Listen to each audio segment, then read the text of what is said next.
Kaya ang Pilipinas lang ang makakasalba sa buong mundo sa kakulangan ng langis.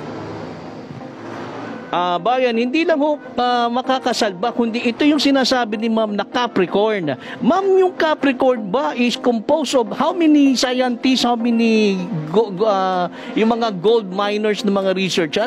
Paano ba yan?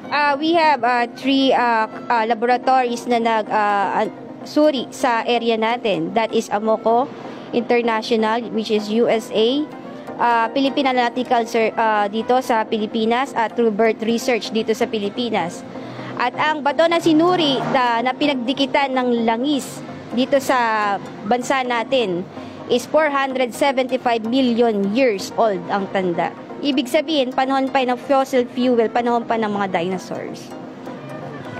At sa mga naman nakakanood ngayon na mukhang salapi, lalo na ho yung mga congressman, na mukhang salapi, meron hong congressman na lumapit ho kay Madam upang kunin ho yung buong detalye at malaman ho kung nasaan ho itong lokasyon na sinasabing napakaraming langis, sapagkat nanginginig na ho kanyang palad upang kamkamin yung yaman nitong langis na ito. Tama ho ba yun, Madam? Yes, maraming kumukontak sa akin, maraming nakipag-meeting before na gusto nila sila nang humawak ng Capricorn. Ngunit ito'y hindi ko binibigay. Bakit? Ito'y napakasagrado dahil ito'y para sa Pilipino, hindi para sa bulsa ng mga greedy na tao.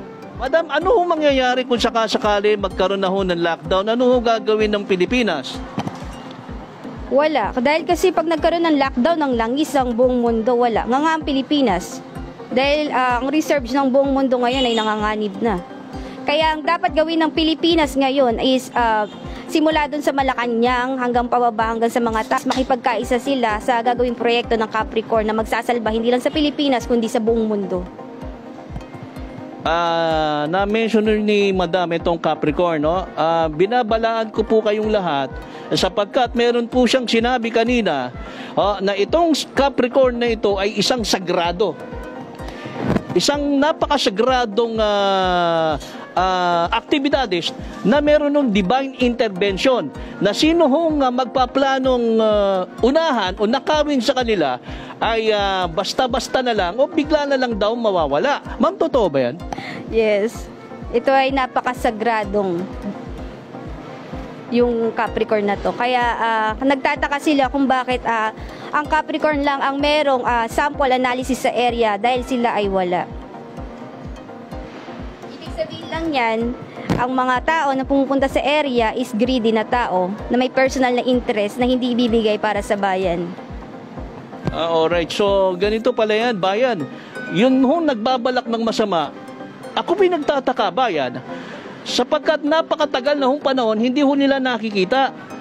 Sapagkat hindi ho pala ito ibinigay o inihandog ng Ama sa mga greedy. Tama ho ba? Totoo yan. Alright, so kayo mga swapang dyan, pasensya na lang kayo, ha? Kasi wala pala kayong mapapala, kahit pumunta kayo roon, bantay sarado pala ng mga spiritual. Yes, totoo yan.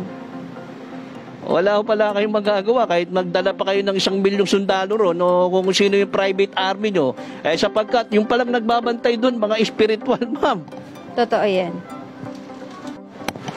So ako po'y nananawagan muli sa mananalong presidente ng Pilipinas na sana ay magkaisa ho kayo sa Capricorn sapagkat meron na hong babala silang ibinigay sa atin na magkakaroon ho ng lockdown ng langis ang buong mundo at magkakaroon ho ng matinding kahirapan. Tama ho ba yun, ma'am?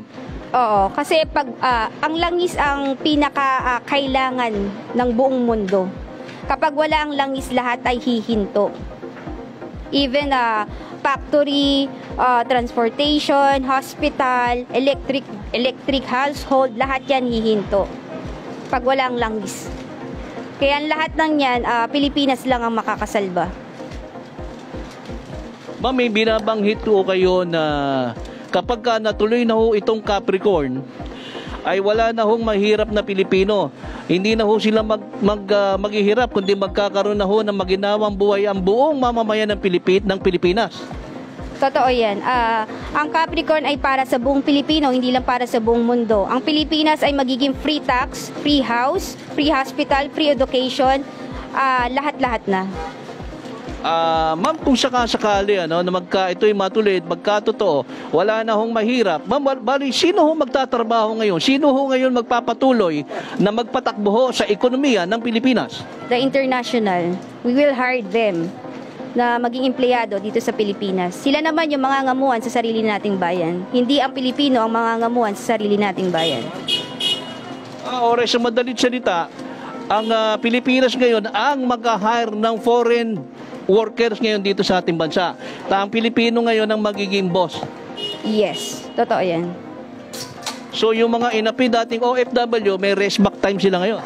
Uuwi lahat sila dahil dito sila sa Pilipinas magtatrabaho din. And then we will hire the international na magtrabaho dito sa Pilipinas. Actually, marami na nagsisend ng visa sa akin, the international, the petroleum engineer, geologist, the international, Pakistan, OPEC, under the OPEC. Madami. Bayan, ito hong aking kinakausap ngayon ay walang iba kundi si Madam Candy. Yes po. Ma'am, pakilalo ho muna kayo doon kasi napaka-interesting nitong pinag-uusapan ho natin ngayon eh. Hindi ho basta-basta itong revelasyon na sinasabi nyo ngayon sa buong mundo, sa bansang Pilipinas. Ma'am, pakilalo ho muna kayo kasi excited na masyado eh. I'm Kaylin Peter Niagras. I'm the president of the Capricorn Crude Oil dito sa Pilipinas. Ma'am, bukod doon sa pagiging presidente nyo nitong Capricorn, ma'am, wala ho bang vice president o CEO? Wala ho bang ganun? Meron, pero ilalantad ko sila sa tamang panahon. So, Pilipino silang lahat? Yes, pinaalam ko po sa inyo na ito pong Capricorn daw ay pinamumunuan ng mga Pilipino. Bagamat meron hong foreign countries na susuportang pinansyal dahil sa tinatayong refinery, ay hindi ho ito international o foreign owned, kundi local ho ito, purely, no? Yes, local. Purong Pilipino para sa Pilipino na magsasalba sa buong mundo. Lupit. Malupit talaga. Bayan, ito yung sinasabi ko eh. Dumating na ho yung tamang panahon na itong bansang Pilipinas ay aangat na. At makikilala na sa panahon ho ng mananalong presidente ngayon. Tama ho ba? Yes, totoo yan. Sa Pilipinas ay katulad ng isang phoenix na magre-reborn na taangat at kikilalanin sa buong mundo. Titingalain ng buong mundo.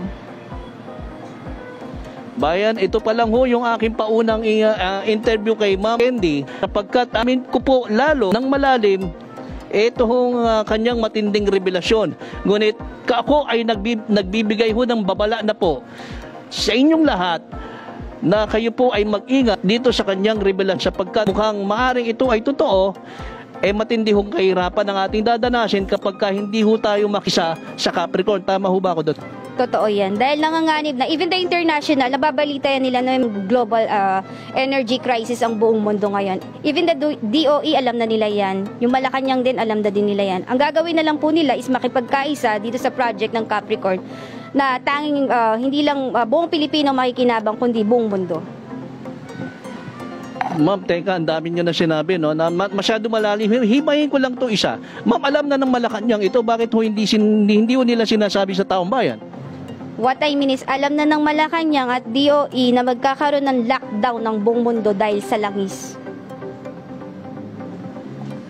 Bayan, hindi lang pala mas matindi itong COVID na hinaharap natin, mas matindi pala itong parating. Tama ho ba ko, ma'am? Yes, mas matindi ito sa COVID dahil pag nag-lockdown ng langis sa buong mundo, nating all the way, lahat hihinto. So, galaw ng lipad ng eroplano, transportation, lahat yan hihinto. Factory, paggawaan ng medisina, hospital, lahat yan hihinto. Isa lang magsasalba dyan ng Pilipinas at yun yung Capricorn. Alright, bayan. Bibitinin ko po muna kayo, no? Ito yung unang part 1 natin na panayam kay Madam Candy ng Capricorn.